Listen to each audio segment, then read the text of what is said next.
Thank you for joining us on the Word of Encouragement, and today we're going to go to 2 Corinthians chapter 12. This passage is from the heart of Paul. I've mentioned on a number of occasions how 2 Corinthians is truly the heart of a man that loved the churches of God and loved the people of God and was willing to do whatever it took to see them through to victory in their lives. And in 2 Corinthians 12, we read, beginning in verse 15, "And I will very gladly spend and be spent for you." That's quite a statement, isn't it?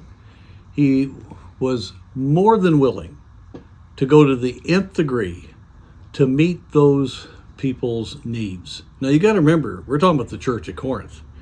They had over and over pushed against his leadership, had said things about him, different factions had.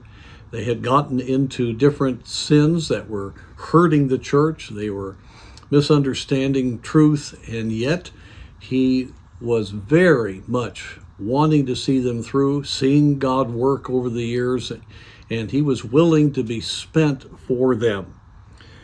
But what is very interesting is the last part of that verse. Let me read the first part again. "And I will very gladly spend and be spent for you." I'm willing to give myself totally for you.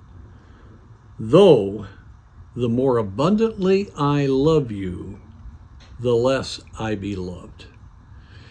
Now, this at times can seem like what happens to us when we give of ourselves to people and are trying to help them and reach them and work in their lives. And then it seems like it's almost counterproductive. Parents feel that way a lot of times with their children.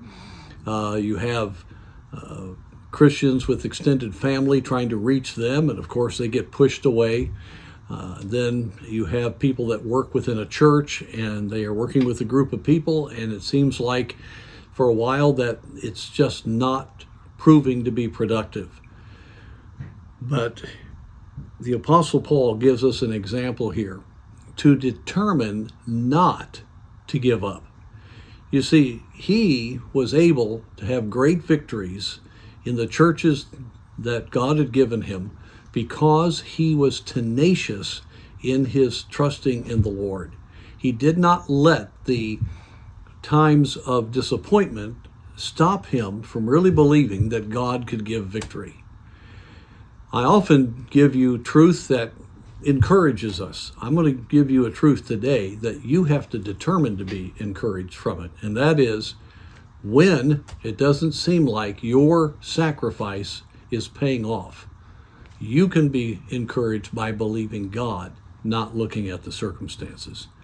God's on the throne. The victory can be won in people's lives. Don't give up. And if you will stay faithful, God will give you lasting fruit. So our encouragement needs to come first and foremost from the Lord and not from things going well. And then when they go well, it's really encouraging. And so let's be faithful to the Lord's cause.